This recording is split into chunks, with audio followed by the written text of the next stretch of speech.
Hello বন্ধুরা, good morning. সবাই কেমন আছো? আশা করি সবাই খুব ভালো আছো। তো আজ যেহেতু বাড়ি চলে যাব, তো একদম সকাল সকাল উঠে পড়েছি আর চলে গেছি সূর্যকে দেখতে সমুদ্রে। প্রায় রাতে অনেকটাই লেটে শুয়েছি, তার কারণে একটু লেট হয়ে গেছিলো, ওই 6:45 বাজছিল। আর আগের দিনকে আমরা 5:30টার আগেও উঠেছিলাম। আর তো একটু চা তো খেতেই হবে, তাই রেডি হয়ে আমরা তো বেরিয়ে গেলাম একটু সমুদ্রে দেখবো, তারপর তো বাড়ি যাব, কেন আমাদের 10:30টার পরই আজকে ট্রেন আছে। তো দেখো চাও চলে এসছে আমাদের, আর সাথে 2টো বিস্কিট নিয়ে নিয়েছি। আর বলো না বন্ধুরা, আজকে বাড়ি চলে যাচ্ছে, তাই মনটা খুবই খারাপ। কেন প্রথম এসেছিলে সমুদ্র দেখতে, তো এখানে দেখো আমার ছেলে 2টো বিড়াল নিয়ে খেলছে। তো ও তো খুব মজা করেছে এই দুদিনে। আর আমরা সত্যি বলতে আমরাও খুব মজা করেছি। এখানে একটা তিমি মাছের যে করেছে ওইটাতে ও দেখছিল যে তিমি মাছটা নিচে জল আছে কিনা।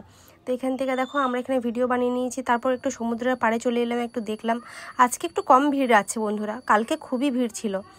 তো দেখো আমার তো ছেলে এদিকে গাড়ি চালাচ্ছে, গাড়িতে চড়তে চাইছিল। জানো এখানে গাড়ি আমাদের আসানসোলে 100 টাকা না 50 টাকা, আর এখানে 100 টাকা।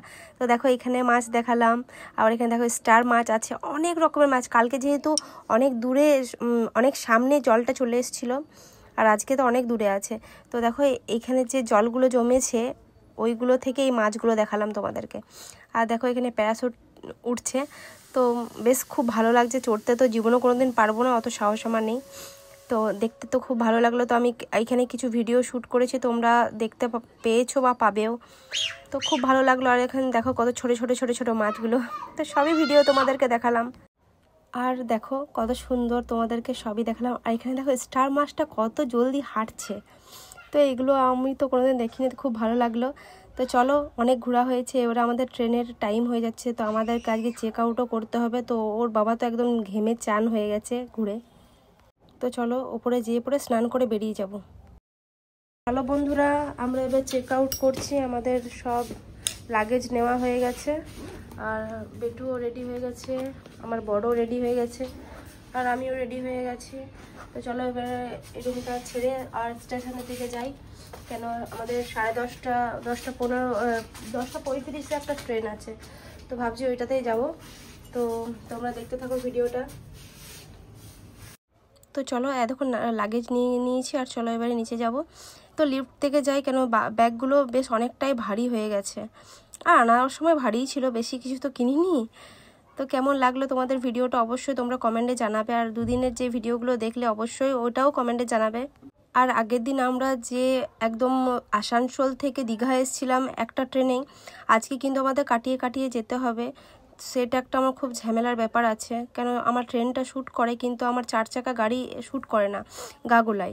তো দেখো আমরা তো চেক আউট করে নিলাম, আর দেখো আমরা এখানে 4 চাকা গাড়িতেও চেপে গেছি, যেহেতু মারুতি ছিল।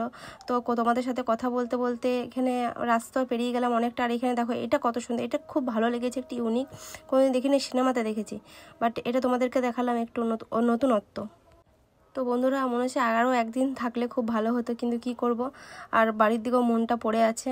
তো তোমাদের সাথে কথা বলতে বলতে তো স্টেশনে চলে এসেছি। আর দেখো আমরা লাগেজগুলো নামিয়ে নিলাম গাড়ি থেকে, তো পয়সা দিয়ে নেক। আর চলো এবার টিকিট কাটা হোক। তো আমরা খুব মিস করব। আর দেখো বলতে বলতে টিকিটও কাটা হয়ে গেল। আর আজকের ট্রেন অনেকটাই লেট, আধ ঘন্টা 1.5 ঘন্টার মতো লেট, কেন আমরা এখানে দাঁড়িয়ে আছি 10টার থেকে। আর দেখো 11:10-15 ট্রেনটা ছাড়লো। তো একটু খেয়ে নিলাম, শশা এখানে ছিল, আমি সেরকম ট্রেনে কিছু খাই না, আর খেয়ে নিলাম। তো খুব ভালো লাগলো, যেদিন গেছিলাম সেদিন তো খুব আনন্দ ছিলাম, আজকে আসছি তো মনটা একটু দুঃখ, কিন্তু কি করব বলো, আবার আসবো কোনদিন যদি ঠাকুর টানাই। তো দেখো ছেলে তো একটু শুয়েছিল, আর আমি একটু বসেছিলাম, কারণ বসা শোয়া করে করে আসতে হলো। তো নেমেও গেলাম আমরা নেমেছি হাওড়াতে।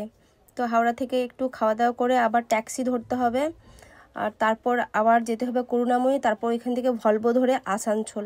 মানে আজকের জার্নিটা আমার খুবই মানে আমার ক্লান্ত খুব লাগছে, মনে হচ্ছে একটু ঘুমোতে পেলে খুব ভালো হতো। তো দেখো আমরা ট্যাক্সিতে চেপে গেছি। তো খুব ভালো লেগেছে এটা, যে এবারে বাড়ি ফিরবো, অনেক দিন হলো বাড়ি ছেড়ে আছি। তো দেখো এটা সবাই চিনতে পারছো মনে হয়। আমি সত্যি বলতে ফোনে দেখেছিলাম হাওড়ার ব্রিজ, আজকে সামনের থেকে দেখলাম, ওটা থেকে পেরিয়ে গেলাম। তো বেশ ইউনিক লাগলো, যে দেখিনি কোনোদিন, সেটা সামনের থেকে দেখছি, ভালোই লাগলো আমার। তো তোমাদের ভিডিওগুলো অবশ্যই আমাদের ভিডিওগুলো তোমরা দেখো, আমার খুব ভালো লাগে, এভাবে আমাকে সাপোর্ট করে যাও। আর দেখো হাওড়া ব্রিজের ওপর থেকে যাচ্ছি, তো বেশ ভালো লাগছে যে দেখছি যে এখানে কোনো নিচে কোনো মানে সাপোর্টের কিছু নেই আমাকে, আমি দেখেছি ভিডিওতে। তো ওইটা থেকে যাচ্ছি, বেশ ভয়ও লাগছে। তো বেশ অনেক মানুষই তো পেরাই।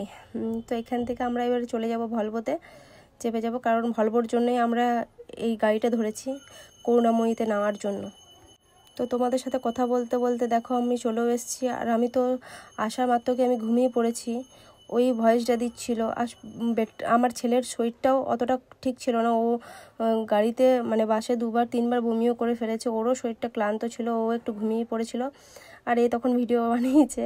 তো কেমন লাগলো ভিডিওটা অবশ্যই কমেন্ট করবে, লাইক করবে, শেয়ার করবে, আর আমার পাশে এভাবেই থাকবে। টাটা বন্ধুরা।